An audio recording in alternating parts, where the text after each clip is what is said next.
ಸ್ನೇಹಿತರಾದಂಥ ಅವರೇ ಹಾಗೂ ಸಾಳಂಕೆ ಮೇಡಮ್ ಅವರೇ ಅವರವರೇ ವೇದಿಕೆ ಮೇಲೆ ಇದ್ದಂಥ ಇಬ್ಬರು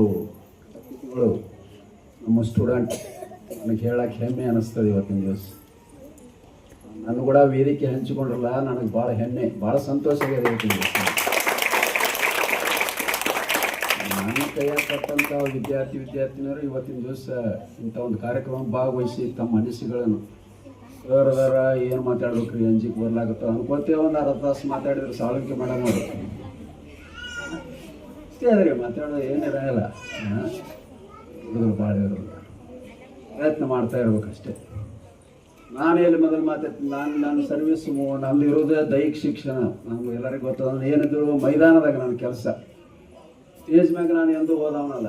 ನಾನು 32 ವರ್ಷನಾಗ ಒಂದು ದಿವಸ ಸ್ಟೇಜ್ ಮ್ಯಾಗ ಹೊಳಿಲ್ಲ, ಒಂದಿನ ಮಾತಾಡಲಿಲ್ಲ. ಇಂಥವರೆಲ್ಲ ಈ ಹನುಮಂತರಾಯನಂತವರು ಇವರೇ ನಮ್ಮ ಏನು ಫಂಕ್ಷನ್ ಕರೆಸಿ ಮಾತಾಡ್ಲಿಕ್ಕೆ ಹಚ್ಚಿಬಿಟ್ಟಾರ. ಏನು ಮಾತಾಡ್ತೀನೋ ಏನು ಬಿಡ್ತೀನೋ ನನಗೆ ಒಳಗೊಂದು ಕನ್ಫ್ಯೂಸ್ ಆಗ್ತದೆ. ಏನು ಮಾತಾಡ್ಲಾತೀನೋ ಸ್ವಲ್ಪ ಕನ್ಫ್ಯೂಸ್ ಆಗ್ತದೆ. ಏನು ಮಾತಾಡಬೇಕು, ಏನು ಮಾತಾಡಿದ್ರೆ ಸಮಂಜಸ್ಯ ಆಗ್ತದೆ ಅನ್ನೋ ಒಂದು ಆತ್ಮಾವಲೋಕನಾಗಿರ್ತೀನಿ ನಾನು. ಈ ದಿವಸ ಸಿದ್ದೇಶ್ವರ ಸ್ವಾಮೀಜಿ ಅವ್ರದ್ದು 3 ವರ್ಷ ಆಯಿತು. ನಿನ್ನೆ 3ನೇ ತಾರೀಕು ಇತ್ತು. ಕಾರಣಾಂತರಗಳಿಂದ ಹೇಳಿದ್ರು ಅವ್ರ ಹನುಮಂತರ ಅಡಿಯರ್ಲಿ ಅವ್ರದ್ದೇನು ಇಡೀ ವರ್ಷತನ ಮಾಡಿದರೂ ತಪ್ಪೇನಲ್ಲ. ಅವ್ರದ್ದು ಸಿದ್ದೇಶ್ವರ ಸ್ವಾಮಿಗಳ ಬಗ್ಗೆ ಸಾಳಂಕೆ ಮೇಡಮ್ ಅವ್ರು ಹೇಳಿದ್ರು. ಸಿದ್ದೇಶ್ವರ ಸ್ವಾಮಿಗಳು ಇಡೀ ಜಗತ್ತಿಗೆ ಗೊತ್ತಿದ್ದದ. ಅದನ್ನು ಹೇಳುವಂಥ ನನ್ನ ಇದು ಇಲ್ಲ ನನ್ನ ಹತ್ರ. ಸಿದ್ದೇಶ್ವರ ಸ್ವಾಮಿಗಳ ಬಗ್ಗೆ ಹೇಳೋದು, ಸಿದ್ದೇಶ್ವರ ಸ್ವಾಮಿಗಳಿಗೆ ಇಡೀ ಜಗತ್ತೇ ಹೇಳ್ತದೆ ಅವ್ರ ಬಗ್ಗೆ. ಆದರೆ ಸಿದ್ದೇಶ್ವರ ಸ್ವಾಮಿಗಳು ನಮ್ಮ ಬಿಜಾಪುರ ಜಿಲ್ಲಾ ಒಂದು ಸ್ವಲ್ಪ ಏನಾದರೂ ಅಭಿವೃದ್ಧಿ ಮಾಡಬೇಕು, ಅಂದ್ರೆ ಕರ್ನಾಟಕದಾಗ ಒಂದು ಒಳ್ಳೆಯ ಜಿಲ್ಲೆ ಮಾಡಬೇಕು ಅನ್ನೋದೊಂದು ಅವ್ರದ್ದು ಕನಸಿತ್ತು. ಅವ್ರಿಗೆ ಸಿದ್ದೇಶ್ವರ ಸ್ವಾಮಿಗಳ ಪ್ರವಚನ ಎಲ್ಲ ನಾವು ಕೇಳ್ತಿದ್ದೆವು, ಎಲ್ಲರೂ ಕೇಳ್ತೀವಿ. ಸಾಕಷ್ಟು ಜನ ಅಂದರೆ ಕಣ್ಣು ಅರಿವು ಮಟ್ಟ ಜನ, ಲಕ್ಷಾನುಗಟ್ಟಲೆ ಜನ. ಅದೇ ಸಾಳಂಕೆ ಮೇಡಮ್ ಅವ್ರು ಹೇಳೋದ ಪ್ರಕಾರ ಸೂಜ್ ಬಿದ್ದು ಸಪ್ಪಳ ಆಗಬೇಕು. ಕರೆ ಸೂಜ್ ಬಿದ್ದು ಸಪ್ಪಳ ಹೋಗೇ ಕೂಡ್ತಿದ್ರು. ಆದ್ರೆ ಅವ್ರು ಹೇಳಿದ್ದ ನಾವು ಜೀವನದಲ್ಲಿ ಅಳವಡಿಸ್ಕೊಳ್ಳಿಲ್ಲ ಯಾರು. ಅವ್ರು ಏನು ಹೇಳ್ಯಾರ ಯಾರು ಒಬ್ಬರು ಅವ್ರು ಹೇಳಿದ್ದು 100% ಹೇಳಿದ್ದು ಅವರು 1% ನಾವು ಜೀವನದಲ್ಲಿ ನಮ್ಮ ಅಳವಡಿಸ್ಕೊಂಡಿದ್ರೆ ಇವತ್ತಿನ ದಿವಸ ನಮ್ಮ ಜಿಲ್ಲೆ ಅಗ್ದಿ ಕರ್ನಾಟಕದಲ್ಲಿ ನಂಬರ್ 1 ಜಿಲ್ಲೆ ಆಗ್ತಿತ್ತು. 3 ಮಂದಿ ರಾಜಕೀಯಗಳಿಗೆ ಈಗಿನ ದಿವಸ ಏನದು ದುಡ್ಡು, ಏನಾದರೂ ಜಿಲ್ಲೆ ಅಭಿವೃದ್ಧಿ ಆಗ್ಬೇಕಾದ್ರೆ ದುಡ್ಡು ಬೇಕು. ರಾಜಕೀಯ ವ್ಯಕ್ತಿಗಳಿಗೆ ಹೇಳಿದ್ರು ಅವರು. ನಮ್ಮಲ್ಲಿ ರಾಜಕೀಯ ವ್ಯಕ್ತಿಗಳು ಪ್ರಮುಖರಾಗಿ ಶಿವಾನಂದ ಪಾಟೀಲ್ರು, MB ಪಾಟೀಲ್ರು ಹಾಗೂ ಯತ್ನಾಳ್ ಪಾಟೀಲ್ರು, 3 ಮಂದಿ ಪಾಟೀಲ್ರು. ನೀವು 3 ಮಂದಿ ಪಾಟೀಲ್ಗಳು ಒಂದಾದ್ರೆ ನಮ್ಮ ಬಿಜಾಪುರ ಡಿಸ್ಟಿಕ್ ಅಗ್ದಿ ಕರ್ನಾಟಕದಾಗೆ ನಂಬರ್ 1 ಆಗ್ತದೆ. 3 ಮಂದಿ ಕೂಡಿ ಕೆಲಸ ಮಾಡಬೇಕು ಮತ್ತು ಅವ್ರು ಕರೆ ಕೊಟ್ಟರು. ಅವ್ರು 3 ಮಂದಿಗೆ ನೀವು ಪಕ್ಷ ಯಾವುದೇ ಇರಲಿ, ಪಕ್ಷಾತೀತವಾಗಿ ಕೆಲಸ ಮಾಡಿರಿ. ನೀರಾವರಿ ಯಾವುದೇ ಶಿಕ್ಷಣ ಇರಲಿ, ಯಾವುದೇ ಕ್ಷೇತ್ರದಲ್ಲಿ ಮಾಡಿರಿ ಅಂದ್ರೆ ಅದು ಅವ್ರಿಗೆ ಅವ್ರು ಹೇಳಿದ ತಕ್ಕಂಗೆ ಆಗಲಿಲ್ಲ. ಅದೊಂದು ಇತ್ತು ಅವ್ರಿಗೆ ಬಿಜಾಪುರ ಡಿಸ್ಟಿಕ್ದಾಗ ಏನಾರ ಅಭಿವೃದ್ಧಿ ಮಾಡಬೇಕು ಅನ್ನೋದು, ಅದು ಆಗಲಿಲ್ಲ. ಇನ್ನು ಸಾವಿತ್ರಿಬಾಯಿ ಫುಲೆ ಅವ್ರ ಬಗ್ಗೆ ಹೇಳ್ಬೇಕಂದ್ರೆ, ಸಾವಿತ್ರಿಬಾಯಿ ಫುಲೆ ಅವ್ರನ್ನ ಈಗ ನಾವು ಮರ್ತೇ ಬಿಟ್ಟೆವು. ಸಾವಿತ್ರಿಬಾಯಿ ಫುಲೆ ಯಾರು ಅನ್ನೋದು ಈಗಿನ ಪೀಳಿಗೆಗೇನು ಗೊತ್ತಾಗ್ತದೆ. ಒಳಗೆ ನಮಗೆ ಅಷ್ಟು ಪರ್ಫೆಕ್ಟ್ ನಾವೇ ತಿಳ್ಕೊಂಡಿಲ್ಲ ಸಾವಿತ್ರಿಬಾಯಿ ಫುಲೆ ಅವ್ರ ಬಗ್ಗೆ. ನೀವು ಒಂದು ದೂರ ಉಳಿತು. ಸಾವಿತ್ರಿಬಾಯಿ ಫುಲೆ ಯಾರು? ಇವತ್ತಿನ ದಿವಸ ಯಾರಾದರೂ ಹೆಣ್ಣು ಮಗಳು ನಮ್ಮ ಭಾರತ ದೇಶದಲ್ಲಿ ಸ್ಕೂಲಿಗೆ ಹೋಗ್ಲಾಕತ್ತಾಳ, ನೌಕರಿ ಮಾಡ್ಲಾಕತ್ತಾಳ ಅಂದ್ರೆ, ಶಿಕ್ಷಕಿ ಆಗ್ಯಾಳಂದ್ರೆ ಅದಕ್ಕೆ ಸಾವಿತ್ರಿಬಾಯಿ ಫುಲೆನೇ ಕಾರಣ. ಮೊದಲು ಹೆಣ್ಮಕ್ಳಿಗೆ ಶಾಲೆ ಕಲಿಯೋಕೆ ಅವಕಾಶ ಇದ್ದಿರಲಿಲ್ಲ, ಶಾಲೆ ಕಲಿಯೋಕೆ ಅವಕಾಶ ಇಲ್ಲ, ನೌಕರಿ ಮಾಡೋಕ್ಕೂ ಇಲ್ಲ. ಅವ್ರಿಗೆ ಹೇಳಿದ ಪ್ರಕಾರ ಅದೇ 1831 ಜನವರಿ 3ರಂದು ಅವ್ರ ಜನ್ಮ ತಾಳಿದ್ರು. ಮಹಾರಾಷ್ಟ್ರ ಸಾತಾರ ಒಂದು ಗ್ರಾಮದಲ್ಲಿ ಜನ್ಮ ತಾಳಿದರು. ಅವ್ರು 8ನೇ ವರ್ಷದಾಗ ಮದುವೆ ಮಾಡಿದರು.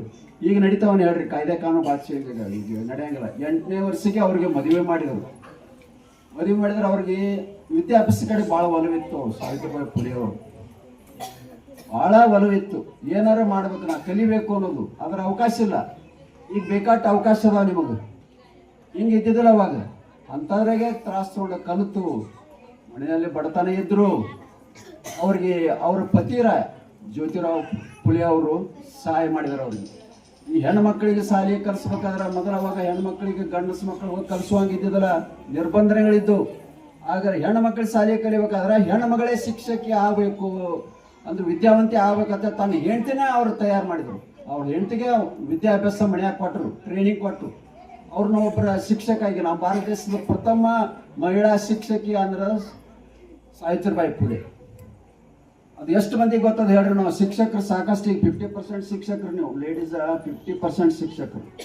ನೀವು ಇವತ್ತಿನ ದಿವಸ ಶಿಕ್ಷಕರಾಗಿರಂದ್ರೆ ಅದಕ್ಕೆ ಸಾವಿತ್ರಿಬಾಯಿ ಫುಲೆನೇ ಕಾರಣ.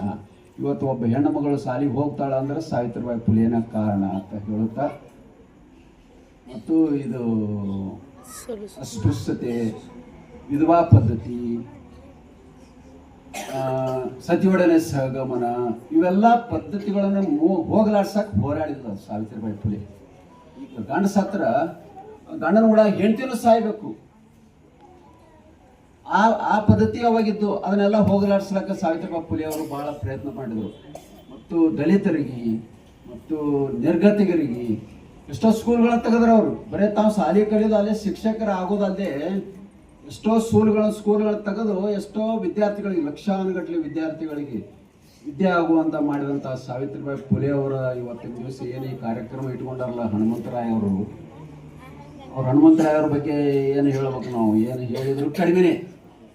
ಯಾಕಂದ್ರೆ ಈ ಎಷ್ಟು ಮಹನೀಯರು ನಮ್ಮ ಭಾರತ ದೇಶದಾಗ ಎಷ್ಟು ಹೋಗ್ಯಾರ ಅನ್ನೋದು ನಮ್ಮ ಕೈ ಕಲ್ತ ಸ್ಟೂಡೆಂಟೇ ಅವನು, ನಮ್ಮ ಕೈ ಕಲ್ತವನೇ. ನನಗೆ ಗೊತ್ತಿಲ್ಲ ಎಷ್ಟು ಮಂದಿ ಭಾರತ ದೇಶದಾಗ ಎಷ್ಟು ಮಂದಿ ಮಹನೀಯರು ಆಗಿ ಹೋಗ್ಯಾರ ಅನ್ನೋದು ಅವಾಗ ಗೊತ್ತೈತಿ. ಮತ್ತು ಗೊತ್ತಿದ್ರೆ ಬರೇ ಗೊತ್ತಿದ್ದು ಸುಮ್ಕೊಂಡ್ರದಲ್ಲ, ಅವು ಪ್ರತಿಯೊಂದು ಕಾರ್ಯಕ್ರಮನ ಮಾಡ್ತಾರೆ. ಪ್ರತಿಯೊಂದು ಎಷ್ಟು 365ರಾಗ ಎಷ್ಟು ಈಗ ಅವರು ಒಂದು ತಿಂಗಳದಾಗ ಒಂದು 10 ಒಂದು ಕಾರ್ಯಕ್ರಮ ಮಾಡ್ತಾರಂತ ನಾನು ಅನಿಸಿಕೆ ಐತಿ. ಒಂದು 10. ಯಾಕಂದ್ರೆ ತಿಂಗಳದಾಗ 1-2 ಸಲ ನಾನೇ ಬಂದಿರ್ತೀನಿ ಇಲ್ಲಿ.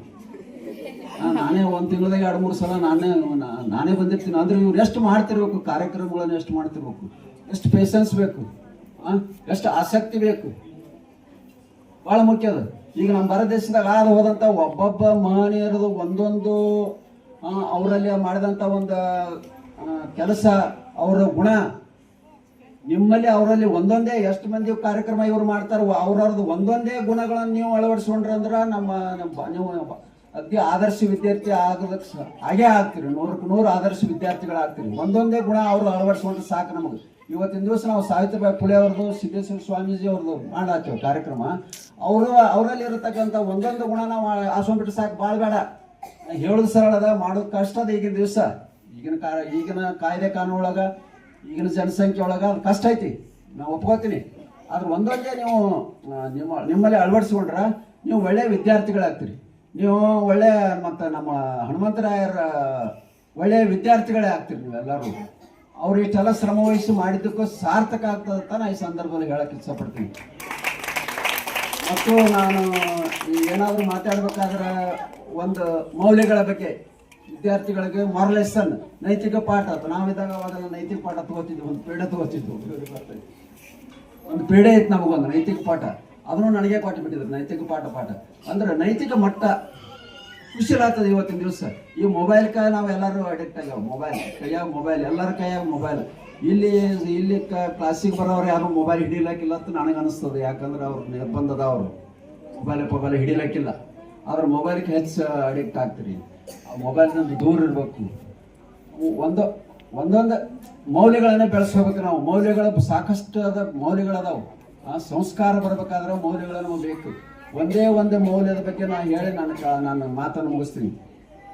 ತಾಳ್ಮೆ ಅನ್ನೋದು ಒಂದು ಮೌಲ್ಯ. ಆ ತಾಳ್ಮೆ ಭಾಳ ಮುಖ್ಯ ಅದು. ಇವತ್ತಿನ ದಿವಸ ತಾಳ್ಮೆ ಕಳ್ಕೊಂಡ್ಬಿಟ್ಟೇವ್ ನಾವು ಎಲ್ಲರೂ. ಎಲ್ಲ ಫೀಲ್ಡ್ನಾಗ ಎಲ್ಲರೂ ಮನ್ಯಾಗ ಯಾರಿಗೂ ತಾಳ್ಮೆ ಇಲ್ಲ. ಹೆಂಡತಿಗೂ ತಾಳ್ಮೆ ಇಲ್ಲ, ಗಂಡಗೂ ತಾಳ್ಮೆ ಇಲ್ಲ, ಮಕ್ಕಳಿಗೂ ತಾಳ್ಮೆ ಇಲ್ಲ. ಎಲ್ಲೆಲ್ಲಿ ಎಲ್ಲ ಕಡೆ ತಾಳ್ಮೆಯನ್ನ ಕಳ್ಕೊಳತ್ತೇವೆ ಇವತ್ತಿನ ದಿವಸ. ತಾಳ್ಮೆಯಿಂದ ಎಷ್ಟು ಮುಖ್ಯ ಅದ ಅನ್ನೋದು ಇವತ್ತಿನ ದಿವಸ ನಾವು ಒಂದೇ ತಾಳ್ಮೆ ಬಗ್ಗೆ ಒಂದು ಮಾತು ಹೇಳಿ ನಾನು ಮಾತು ಮುಗಿಸ್ತೀನಿ. ಒಬ್ಬ ಶಿಲ್ಪಿ ಬೆಟ್ಟದಾಗ ಹೋಗಿ ಒಂದು ಮೂರ್ತಿಯನ್ನು ಕಲ್ಲು ತಗೊಂಡು ಒಂದು ಮೂರ್ತಿಯನ್ನು ಕಟ್ಟಿಬೇಕಂತೇಳಿ ಒಂದು ಕಲ್ಲು ತಗೊಂಡು ಕಟ್ಕೊತ್ಕೊಂಡಿರ್ತಾನೆ. ಒಬ್ಬ ಶಿಲ್ಪಿ ಕೂತಾಗ ಒಂದು ಕಲ್ಲು ತಗೊಂಡು ಮೂರ್ತಿ ಕಟ್ಟಿಬೇಕು, ಒಂದು ಯಾವ್ದಾದ್ರು ದೇವ್ರ ಮೂರ್ತಿ ಕಟ್ಟಿಬೇಕು ಅಂತ ಹೇಳಿ ಕೂತಿರ್ತಾನ. ಒಂದು ಇಟ್ಟು ಕಟ್ಟದಿರ್ತಾನ, ಸ್ವಲ್ಪ ಕಟ್ಟದಿರ್ತಾನ. ಆ ಮೂರ್ತಿ ಏನಾಗ್ತದ, ಪೆಟ್ಟು ಬಿಡ್ತಾನ. ಉಳಿ ಪೆಟ್ಟಲ್ಲ, ಕಟ್ಟಿದಂದ್ರೆ ಉಳಿಲೆ ಹೊಡಿಬೇಕು. ಉಳಿಲೆ ಹೊಡೆದಾಗ ಮೂರ್ತಿ ಆಗ್ತದೆ. ಅವಾಗ ಆ ಕಲ್ಲು ಏನಂತೈತಿ, ನನಗೆ ಉಳಿ ಪೆಟ್ಟು ಹೊಡ್ಯಾಕ ತಡ್ಕೊಳಕ್ ಆಗುದಿಲ್ಲ, ಬೇಡ ನೀ ನಾನು ಏನೂ ಮಾಡೋದು ಬೇಕಾಗಿಲ್ಲ ಅಂತದ ಕಲ್ಲ. ನನಗೆ ಉಳಿ ಪೆಟ್ಟು ಹೊಡಿಯೋದು ಬೇಡ, ನನಗೇನು ಮೂರ್ತಿ ಮಾಡೋದು ಏನೂ ಬೇಡ, ಮಾಡೋದು ಬೇಡ ಅಂತದ ಕಲ್ಲ. ಅವಾಗ ಏನು ಮಾಡ್ತಾನೆ ಆ ಶಿಲ್ಪಿ, ನನ್ನ ಕಲ್ಲು ಅಲ್ಲೇ ಒಗಿತಾನೆ, ಒಗೆದು ಮತ್ತೊಂದು ಕಲ್ಲು ತಗೋತಾನೆ, ಮತ್ತೊಂದು ಕಲ್ಲು ತೊಗೊಂಡು ಕಟ್ಟಿಲಕ್ಕೆ ಶುರು ಮಾಡ್ತಾನೆ. ಅವಾಗೇನು ಅವ ಮೂರ್ತಿ ಕಟ್ಟಿಬೇಕಾಗ್ಯದ, ಅವನು ಕಲ್ಲು ಸಾಕಷ್ಟು ಗುಡ್ಡದಾಗೆ ಹೋಗಿರ್ತಾನೆ.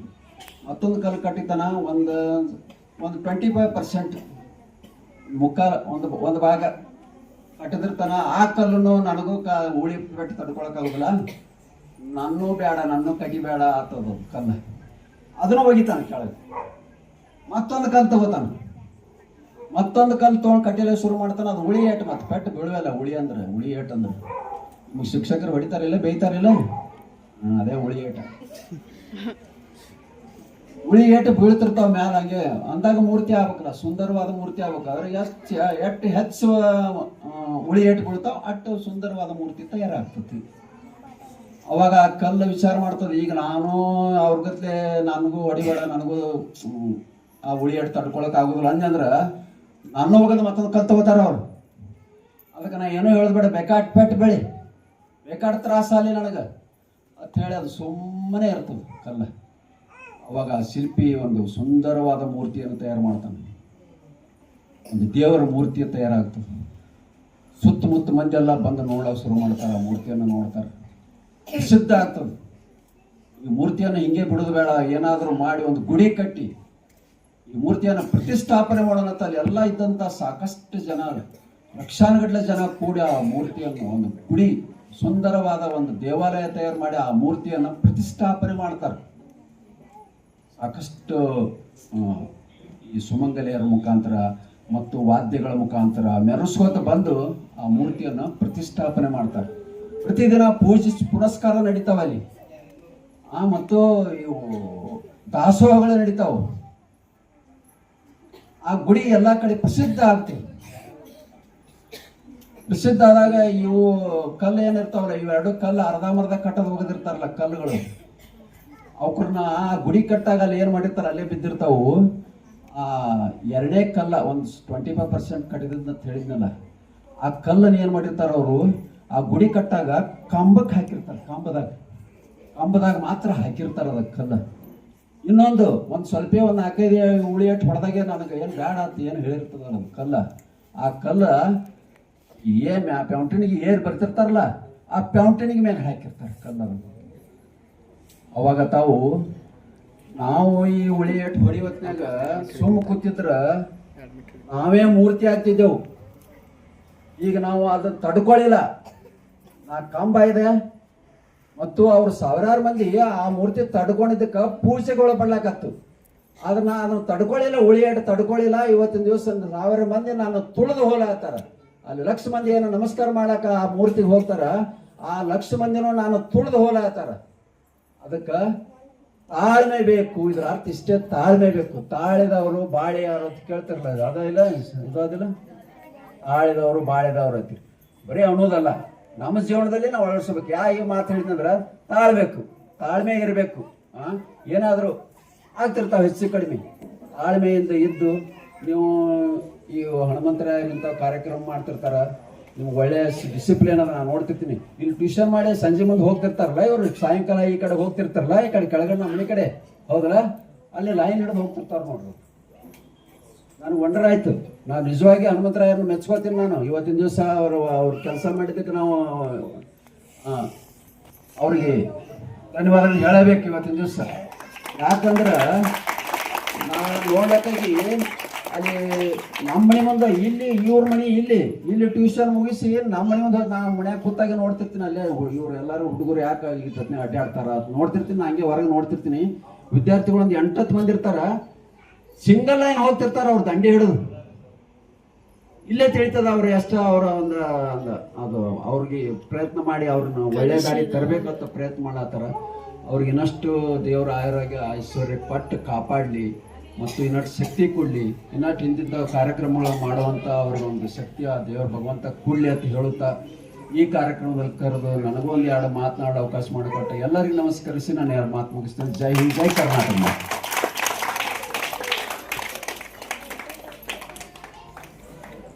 ಶ್ರೀ ಸಿದ್ದೇಶ್ವರ ಮಹಾಸ್ವಾಮೀಜಿಯವರು ನಡೆದ ಬಂದ ದಾರಿ, ಅದೇ ತರನಾಗಿ ಸಾವಿತ್ರಿಬಾಯಿ ಫುಲೆಯವರ ಜೀವನ ಚರಿತ್ರೆ, ಅದೇ ತರನಾಗಿ ನಮಗೆ ಮಾರಲ್ ಎಜುಕೇಶನ್ ಬಗ್ಗೆ ಸ್ವವಿವರವಾಗಿ, ಅದೇ ತರನಾಗಿ ನಮ್ಮ ಸರಸ್ವತಿ ವಿದ್ಯಾಭಿವೃದ್ಧಿ ಸಂಸ್ಥೆ ಬಗ್ಗೆ, ಮಕ್ಕಳ ಕಾಳಜಿ ಬಗ್ಗೆ, ಅದೇ ತರನಾಗಿ ನೈತಿಕ ಮೌಲ್ಯ ಬಹಳ ನಮ್ಮ ಜೀವನದಲ್ಲಿ ಬಹಳ ಮುಖ್ಯವಾದ ಪಾತ್ರ ವಹಿಸುತ್ತೆ ಎಲ್ಲವೂ ಸವಿವರವಾಗಿ ನೀಡಿದ ನಮ್ಮ ಪ್ರೀತಿಯ ಗುರುಗಳು RB ಬಿರಾದಾರ್ ಗುರುಗಳಿಗೆ ಮತ್ತೊಮ್ಮೆ ಜೋರ ಚಪ್ಪಾಳೆ ಬರೋದು ಮಕ್ಕಳ ನಿಮ್ಮ ಎಲ್ಲ ಕಡೆಯಿಂದ.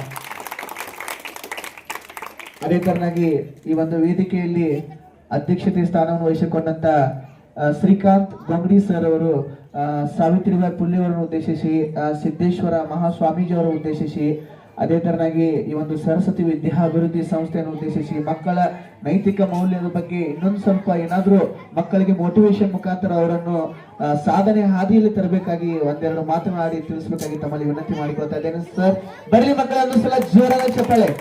ನೀವೆಲ್ಲ ಕಾದು ಕುಳಿತಿರುವ ನಾಟಕವೂ ಸಹ ಇನ್ನೂ 2-3 ನಿಮಿಷದಲ್ಲಿ ಪ್ರಾರಂಭ ಆಗ್ತಾ ಇದೆ ಅಂತ ಹೇಳ್ತಾ ಇದ್ದೇನೆ. ಬನ್ನಿ ಸರಿ.